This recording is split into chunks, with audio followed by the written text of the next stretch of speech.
প্রথমে একটা CC camera footage দেখাই আপনাদের। দেখুন, যে সিসি ক্যামেরা ফুটেজ আপনারা দেখছেন, ৬৩ বছরের এক বৃদ্ধের ছবি দেখাচ্ছি। তিনি বৃদ্ধ। এই সিসি ক্যামেরা ফুটেজ কেন দেখাচ্ছি? কারণ সেঞ্চুরি হাঁকিয়েছেন, কিন্তু কিসে? চুরি করে সেঞ্চুরি হাঁকিয়েছেন। চুরি করে ১০০-র বেশি চুরির কথা কাবুল বৃদ্ধ চোরে। ৬৩ বছরের এই বৃদ্ধ একাধিক জায়গায় চুরির ঘটনা, অবশেষে গ্রেফতার। কিন্তু কিভাবে গ্রেফতার করা হলো এই বৃদ্ধ চোরকে? কোথা থেকে এসে এই চুরির ঘটনা ঘটাতেন? একাধিক জেলায় চুরির ঘটনা, কিভাবে পাকড়াও জানবো। আমার সঙ্গে দেবাশিস চক্রবর্তী রয়েছে। দেবাশিস, দেখো, মূলত জগৎবল্লভপুর থানার পুলিশ কিন্তু এই কীর্তিমানকে গ্রেপ্তার করতে সক্ষম হয়েছে।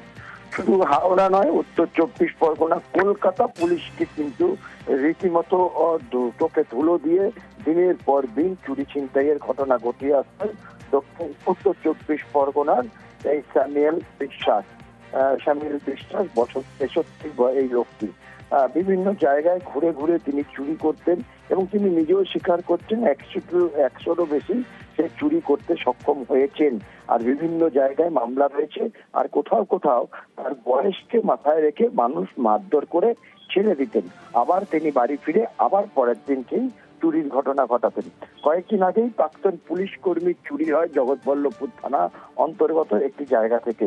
তার ব্যাগ থেকে ১৫,০০০ টাকা ব্যাংক থেকে তুলে নিয়ে আসছিল।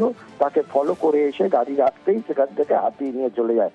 সেই সিসিটিভি ফুটেজকে সংগ্রহ করেই জগৎবল্লভপুর থানার পুলিশ কিন্তু তদন্তে নামে এবং গতকাল যখন সে আবার এই ছিনতাইয়ের কাজ করতে রাস্তায় নামে, তখনই কিন্তু পুলিশ ওৎপত্তি ছিল, তখন তাকে গ্রেপ্তার করতে সক্ষম হয়েছে।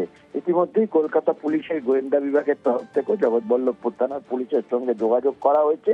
তাকে জিজ্ঞাসাবাদ করতে চাইছে কলকাতা পুলিশও। ফলে এই যে কীর্তিমানকে ধরে কিন্তু কার্যত একটি বড়সড় এই দুষ্কৃতির হদিশ পেল জগৎবল্লভপুর থানার পুলিশ। হাওড়ার প্রায় ১০টি থানা, উত্তর ২৪ পরগনার ৩টে থানা সহ কলকাতা পুলিশের একাধিক থানায় এর নামে কিন্তু অভিযোগ রয়েছে। বেশ,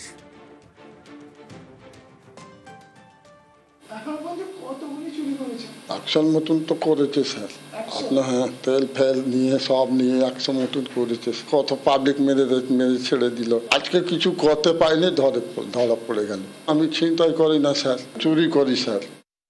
আমি ব্যাংকে আমার অ্যাকাউন্ট থেকে টাকা তুলবো বলে এসেছিলাম। আমি টাকাটা যথারীতি তুলে একটা ছোট ব্যাগের মধ্যে নিই, সেই ব্যাগটা আর একটা ব্যাগের মধ্যে পুরি। আমার মোটরসাইকেল ছিল, সেই মোটরসাইকেলে ব্যাগটা রেখে আমি সঙ্গে সঙ্গে চলে যাই স্টেশন রোডে কানাইলাল সিটের দোকানে। বেরিয়ে মেয়েকে নিয়ে বাড়ি চলে গেছি। বাড়িতে গিয়ে দেখছি আমার ব্যাগটা আছে, ব্যাগের ভিতরে সেই ব্যাগটা নেই। দোকানে ঢুকে ফুটেজটা পেয়ে ওই ফুটেজটা পেলাম। তারপরে আমি থানায় এলাম। আমি চাই যে টাকাটা যদি আমি ফেরত পাই, আমার খুব উপকার হয়।